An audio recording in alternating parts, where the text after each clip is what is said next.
The sun was leaning heavily against the shingles of the Miller household, a house that currently felt more like a construction zone than a home. Bill stood in the middle of the cramped space, his face a map of frustration and drywall dust. He was a man of many intentions but, as his current situation proved, significantly fewer home improvement skills. His wife, Judy, stood by the doorway, her arms crossed in a way that suggested her patience had been exhausted sometime during the previous fiscal year. Bill sighed, wiping a smudge of grit from his forehead. He admitted defeat with the weary tone of a man who had been fighting a losing battle against a leaky pipe for 3 days straight. He told her that he had school, he had work, and quite frankly, he stank. He declared that she won. He suggested that she should just call Cummer to finish the upstairs bathroom, even though it would cost them a fortune and the family had other needs. Judy did not miss a beat. She reminded him not to forget the big picture, and by that, she specifically meant the television she wanted to buy. Bill, ever the practical father, argued that a working shower was more important than a new television. He claimed he was only thinking of the kids and how if they cranked up the surround sound on a new set, they could forget they even had children. Their domestic debate was interrupted by the sudden appearance of their neighbors, Terry and Peter. Terry apologized for barging in, but his eyes were wide with a certain polite urgency. Judy, momentarily embarrassed by her husband's disheveled state, told Bill to go put something on. She noted that their neighbors were there.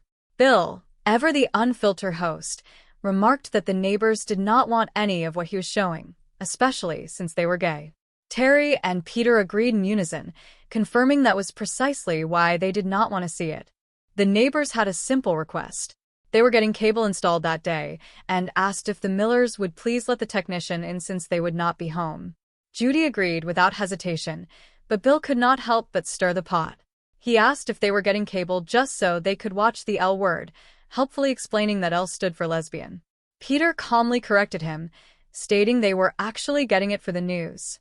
Bill turned to Judy, his voice dripping with mock surprise, and told her to hear that. He remarked that they had their own news now. When Terry mentioned they liked CNN, Bill just nodded knowingly, telling him he bet they did.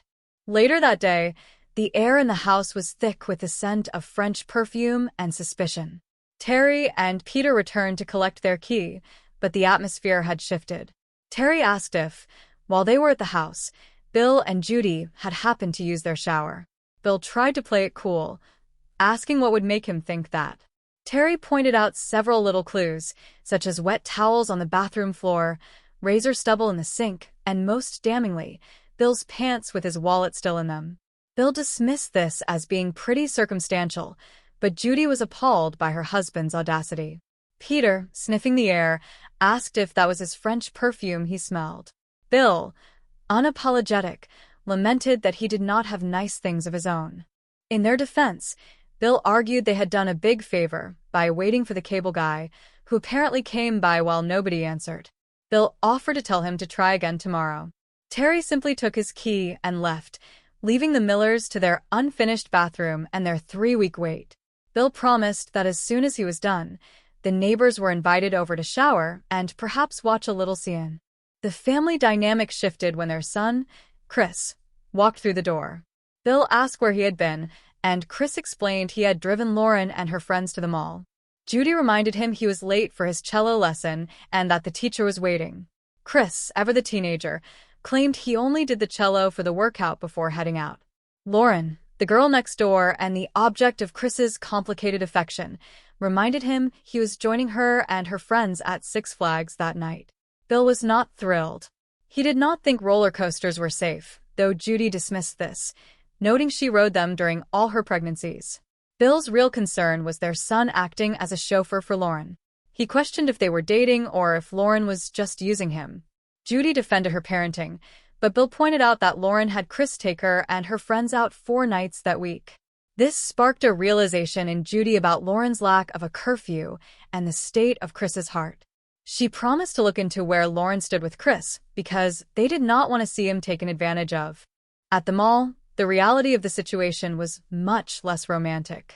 Lauren was talking to her friend Becky about a boy she found hot, planning to go on all the rides with him. She mentioned that Chris would be there too, primarily so he could hold their purses and perhaps help with math homework. When Judy confronted Lauren later, Lauren insisted that nothing was going on between her and Chris. Judy urged her to be straight with him, stating it was not nice to use people. She also attempted to enforce a curfew of 11 o'clock, which led to a confused realization that Lauren actually did have a curfew, even if it was poorly enforced. Meanwhile, a different kind of drama was unfolding with a school project. Tina and Brian had created an invention called the Answer Man, a device that's supposed to answer any question with a marble. Bill was skeptical, especially when Tina explained she wanted rocket boots but settled for this. Judy decided to test the machine, asking it if she should eat chicken for lunch. The machine said no, but Judy, being Judy, ate the spoiled chicken anyway, only to realize the Answer Man might actually have some mystical power. The plot thickened when Chris arrived at the Miller house, soaking wet from standing in line for concert tickets Lauren wanted. Judy, feeling maternal and protective, sat him down and told him he was being a giant wussbag. She called teenage girls soul-sucking witches and suggested he should date someone more mature who would appreciate him. Chris seemed to take this to heart, getting a pretty good picture of what she was implying. Back at the plumbing disaster, Bill was struggling. He was shouting into a phone at a plumbing supply company, frustrated that parts were not in.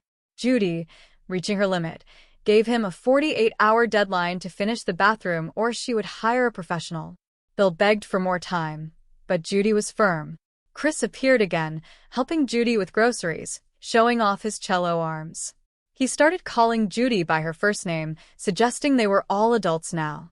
Bill was suspicious, especially after Judy confessed she thought Chris had a crush on her because of their talk. She asked Bill to set him straight. Bill found Chris in the bathroom and tried to have a man-to-man talk. He noticed Chris hanging around his wife and compared Judy to a national park or a beautiful rainbow. However, the conversation took a turn when Chris pointed out that Bill was using the wrong tool. Chris, having learned from his Uncle Jack the contractor, was actually quite handy. Bill saw an opportunity. He realized Chris could finish the bathroom for him. He lied to Chris, telling him that Judy loved having him around and that she would jump for joy if he finished the bathroom. The house became a hub of strange activity. Bill turned the furnace way up, claiming he needed the heat to dry the grout, but really he wanted Judy to dress in less clothing to keep Chris motivated. Judy was flattered, believing her beauty was the primary catalyst for the bathroom's progress. Meanwhile, Aunt Linda arrived, having lost her mind to the Answer Man machine. She was basing every life decision, from buying a bedroom set to moving apartments, on the roll of a marble. She eventually decided to threaten to quit her job based on the toy's advice, only to return later having actually been fired. The charade came to a crashing halt when Terry and Peter arrived, looking for their son. They found Chris working tirelessly on the Millers' bathroom. A confrontation ensued. Terry accused the Millers of flirting with Chris to get free labor. Judy and Bill tried to defend themselves, with Bill still insisting Judy was a rainbow that no one could stop looking at. The truth finally came out when Chris admitted he did not have a crush on Judy at all. He explained that Judy had told him to find someone more mature to make Lauren jealous, and it had worked perfectly. He had been using the Millers just as much as they were using him. Judy was wounded to her core, especially when Chris referred to her as being like 50 years old.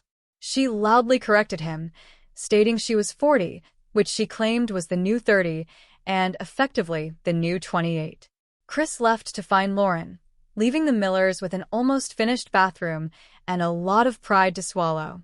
Bill and Judy were left alone in the heat of the house. Bill suggested they finish the bathroom themselves, noting that Judy was good with her hands and asking if she liked lemonade. The neighbors left, the Answer Man was lost, and the Miller household returned to its usual state of chaotic, well-intentioned dysfunction.